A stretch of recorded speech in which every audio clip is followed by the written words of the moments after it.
Hi, this is Peter. Welcome to Beyond the Cane Pole. This is another edition of the instruction series, and we're going to talk about safety. I mentioned the glasses to protect your eyes from hooks. I mentioned the hat to protect yourself from hooks. But what I forgot to harp on, I guess you'd say, is how sharp and dangerous hooks actually are. Hooks have a point which will punch into your skin and cause you to bleed a little bit. It's not so bad to bleed, but if you're not careful, you're working with fish, you're around water, you're out there in the wilds, you could get an infection. I'm not saying a little pinprick is going to kill you. If you hook yourself deep enough to get the barb in, you're dealing with a whole nother ball game. There are ways to remove hooks from your skin with the barb buried. I'm not going to go into those details. I'm not crazy enough to hook myself on purpose to show you how to do that. Second thing that goes along with safety is you will probably be using a knife, which is very sharp. You can cut yourself. I have had knives so sharp I have cut myself and not realized I was cut till I saw the blood. I have accidentally cut myself doing things. There again, you run the risk for infection. I do recommend you carry Band-Aids. I do recommend you carry antibacterial ointment. If there's something more than a Band-Aid or, say, a gauze wrapped up can handle, I suggest you get yourself out of there, get yourself to the hospital, especially if you have somebody that can take you. You can cut yourself, you can stick yourself with a hook. Beginning to sound like fishing's dangerous, but it's not. It's not really that dangerous. This doesn't happen that often. It does happen. Especially when you're not being careful. So be careful. Now we come to slipping and falling. Okay? You're going to be out there, you're going to be in wet conditions, you're going to be in steep banks sometimes, walking rocks. You can slip, you can fall, twist an ankle, break a leg. It has happened. That's where I got into wearing the proper shoes for what you're doing. Be careful doing that. Just know that that is a potential. Of course, anybody with any sense should know that's a potential, but I wanted to say it. Then you get into the fact that some of the creatures you will encounter are not the safest things to be around. Here in the South, where I live, South Carolina, we have alligators. I personally have only had one run-in with an alligator where I thought it was going to come and hurt me. Sooner or later, though, if you fish in the South, you're likely to be using a topwater popper or something. Your cork, they will go after a bobber or a cork in a heartbeat, and you might catch a gator. It is up to you to use your judgment as to whether or not to cut the line or try and remove the hook. My judgment tells me that thing is faster than I am. Even the small ones, those are needle-like teeth and will create a pretty bad wound. And if he gets a hold of something soft, like say he grabs me right here, he might rip off a hunk. Okay? For you, your skin may be a little bit, you may be a little bit tougher and tauter, like grabbing right here. Big enough, you can get a finger, wrench your finger off.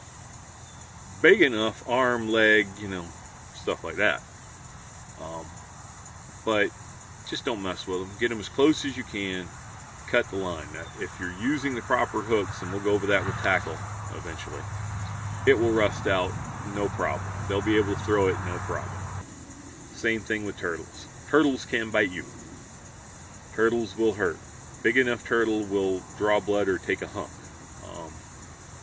Big enough turtle in some areas, like the alligator snapping turtles, you can lose fingers. Par for the course.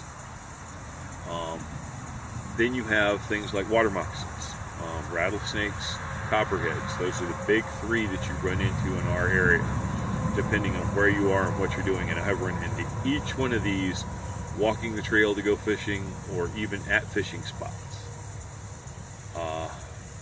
Use your best judgment.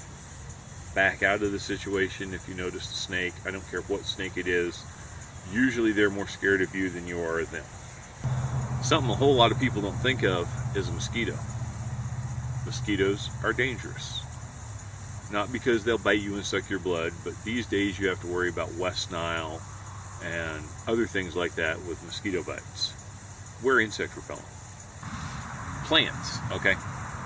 Certain plants are poisonous. Here we go with the difference between poison and venom. Venom is injected, poison is rub up against or eat. Poison ivy, poison oak, poison sumac, don't care what you call it. They're all work about the same. You rub up on it, you will regret it, you will itch, it will bother the heck out of you. Yeah, just avoid it. Learn what it is and avoid it. It's that simple. Oh, I forgot. Most catfish, especially the smaller varieties, let me rephrase that. All catfish, especially the smaller ones, have very sharp dorsal and side spines on their top and their side fins. They will poke you. Those pokes will inject a poison, toxin, to varying degrees based on species, that will hurt.